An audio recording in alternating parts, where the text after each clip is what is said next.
बहुत सारा प्रश्न बनता है और आज हम लोग उसी के मुद्दे में बात करेंगे। और प्रश्न ऐसा बनता है जैसे देखने को मिलता है कि F1 सॉफ्टवेयर जो फंक्शन की होता है वो काम क्या करता है, प्रयोग किसके लिए किया जाता है F1 का। ठीक है, F1 कीज ऊपर में F1 से F12 तक देखने को मिलता है ना, देखे होंगे कीबोर्ड में F1 से F12 तक। कभी कभी प्रश्न ऐसा भी बनता है कि फंक्शन कीज की संख्या कितना है ना, फंक्शन कीज की संख्या कितना होता है, F1 से F12 अर्थात 12 होता है। 12 लगाएंगे तो F1 से लेकर F12 तक देखेंगे कि काम क्या है इसका, एक एक करके क्रमशः देखेंगे। F1 का काम है हेल्प मेनू ओपन करना। ठीक है, हेल्प मेनू ओपन करने के लिए F1 शॉर्टकट कीज का उपयोग किया जाता है। किसके लिए? हेल्प मेनू ओपन करने के लिए F1 शॉर्टकट की का उपयोग किया जाता है, प्रयोग किया जाता है। F2 का काम क्या है? F2 फाइल और फोल्डर को रीनेम करने के लिए इसका प्रयोग किया जाता है, F2 बटन का। ठीक है, दोनों समझ में आया। F1 हेल्प मेनू ओपन करने के लिए, F2 फाइल और फोल्डर को रीनेम करने के लिए। रीनेम किसको कहा जा सकता है?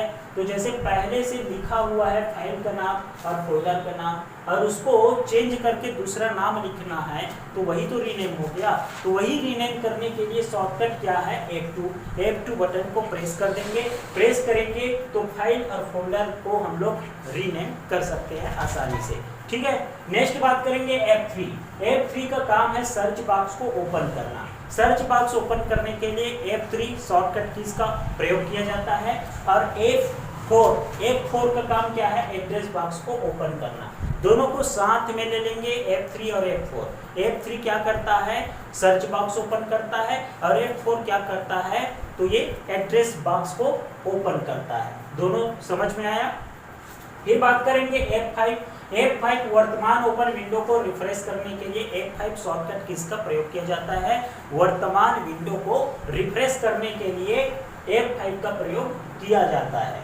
ठीक है, नेक्स्ट है F6 का प्रयोग किया जाता है कर्सर को एड्रेस बार में ले जाने के लिए। जो कर्सर है, कर्सर को एड्रेस बार में ले जाने के लिए F6 बटन को प्रेस किया जाता है। ठीक है, F6 समझ में आया, कर्सर को एड्रेस बार में ले जाने के लिए। बहुत इंपॉर्टेंट प्रश्न बनता है इसका F7 का।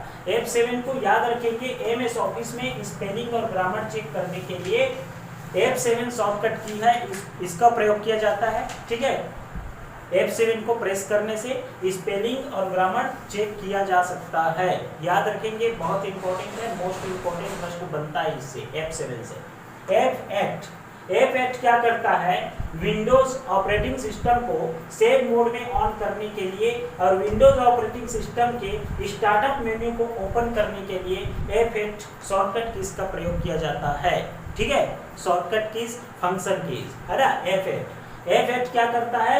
विंडोज ऑपरेटिंग सिस्टम को सेव मोड में ऑन करने के लिए और विंडोज ऑपरेटिंग सिस्टम के स्टार्टअप मेन्यू को ओपन करने के लिए F8 का प्रयोग किया जाता है। F9 क्या करता है? F9 MS वर्ड डॉक्यूमेंट को रिफ्रेश करने के लिए। कंफ्यूजन यही शुरू हो जाएगा, रिफ्रेश करने के लिए दो बटन है यहाँ, है ना। F5 भी करता है वर्तमान ओपन विंडो को रिफ्रेश और F9 भी करता है MS वर्ड डॉक्यूमेंट को रिफ्रेश। अंतर क्या है दोनों में? तो एक F5 क्या करता है? वर्तमान ओपन विंडो को F5 रिफ्रेश करता है, लेकिन MS वर्ड को रिफ्रेश कौन करता है? F9 करता है। दोनों का अंतर समझ में आया। फिर बात करेंगे F10 मेन्यू बार को हाईलाइट करने के लिए F10 का प्रयोग किया जाता है। मेन्यू बार को हाईलाइट करने के लिए F10 का प्रयोग किया जाता है। और F11 क्या करता है? फुल स्क्रीन मोड ओपन या क्लोज करने के लिए F11 का प्रयोग किया जाता है। लास्ट बच गया F12 भी बहुत इंपॉर्टेंट है। सेव एज डायलॉग बॉक्स खुलता है इससे, है ना। MS वर्ड में सेव एज विंडो ओपन करने के लिए F12 का प्रयोग किया जाता है। पहले से सेव किया गया है और उसको काम करने के बाद उसमें ऐड करने के बाद फिर उसको सेव एज किया जाता है, सेव एज। ठीक है, और इसके लिए शॉर्टकट कीज कौन सा है? F12। ठीक है, शुरू से देखेंगे एक बार। F1 बताया मैं हेल्प मेन्यू ओपन करना, F2 बताया मैं फाइल फोल्डर को रीनेम करना, F3 बताया मैं सर्च बॉक्स ओपन करना, F4 बताया एड्रेस बॉक्स ओपन करना। F5 को मैं बताया वर्तमान विंडो को रिफ्रेश करना, F6 को बताया मैं कर्सर को एड्रेस बार में ले जाना, और F7 को बताया स्पेलिंग एवं ग्रामर चेक करना, है ना, और F8 को बताया विंडो ऑपरेटिंग सिस्टम को सेव मोड में ऑन करना, विंडो ऑपरेटिंग सिस्टम को स्टार्टअप मेन्यू ओपन करना।